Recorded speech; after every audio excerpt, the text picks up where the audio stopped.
લખો sem three ability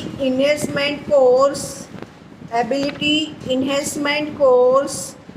એમાં language કઈ સંસ્કૃત અને વિષય લખો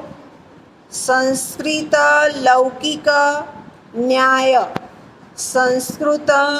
લૌકિક ન્યાય પેપર નંબર છે 235 AEC 235 પછી 2 લેક્ચર તમારા લેવાશે અને એમાં શું ભણવાનું એ લખો યુનિટ 1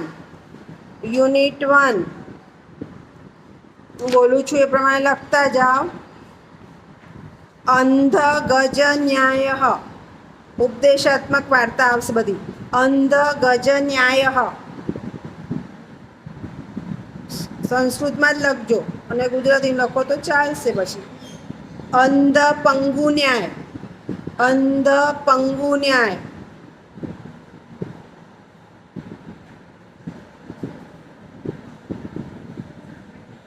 ત્યાર પછી નેક્સ્ટ છે ઉષ્ટ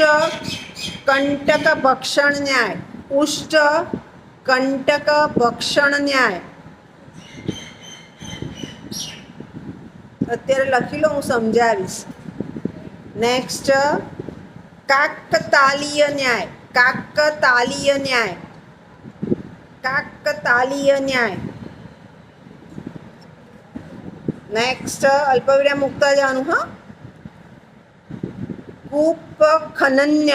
કૂપ ખનન ન્યાય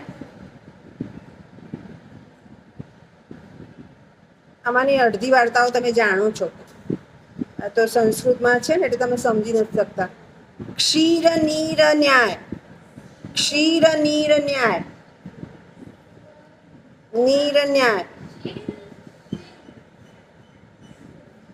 નેક્સ્ટ મત્સ્ય ન્યાય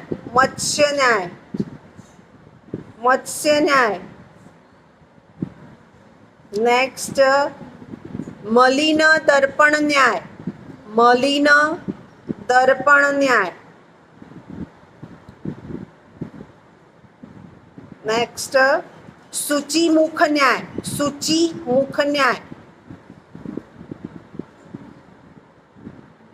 નેક્સ્ટ સ્થાલી પુલક ન્યાય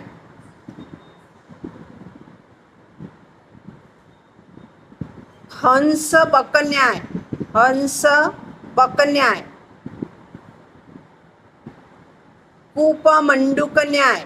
કૂપ મંડુક ન્યાય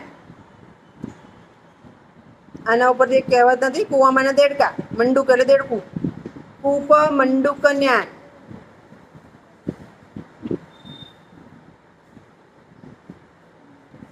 ધાન્ય પલાલ ન્યાય સલી વાતો છે એમાંથી ઉપદેશ છે ધાન્ય પલાલ ન્યાય આ યુનિટ 1 યુનિટ 2 ખ પુષ્પ ન્યાય લખો હું સમજાવીશ ચિત્ર તુરગ ન્યાય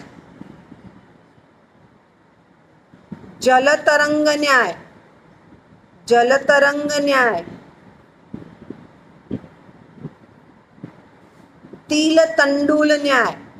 તિલ તંડુલ ન્યાય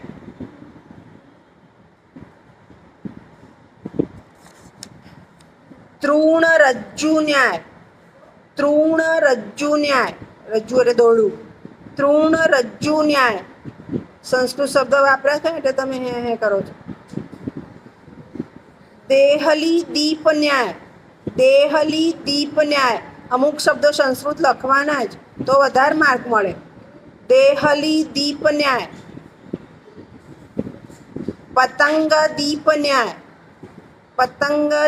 ન્યાય પ્રધાન મલ્લ નિર્બણ ન્યાય યથાસંખ્યા ન્યાય, યથાસંખ્યા ન્યાય. રજ્જુ સર્પ ન્યાય, રજ્જુ સર્પ ન્યાય. સ્મશાન વૈરાગ્ય ન્યાય,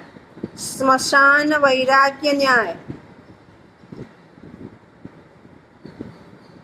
વિચિત રંગ ન્યાય, વિચિત રંગ ન્યાય. આ યુનિટ 2 સુધીનો તમારો અભ્યાસક્રમ થયો. આ તમે ન્યાય ન્યાય લખ્યું ને, બધી નાની નાની વાતો છે, એમાંથી ઉપદેશ છે. હું સમજાવું એકાદી એટલે તમે સમજી જશો.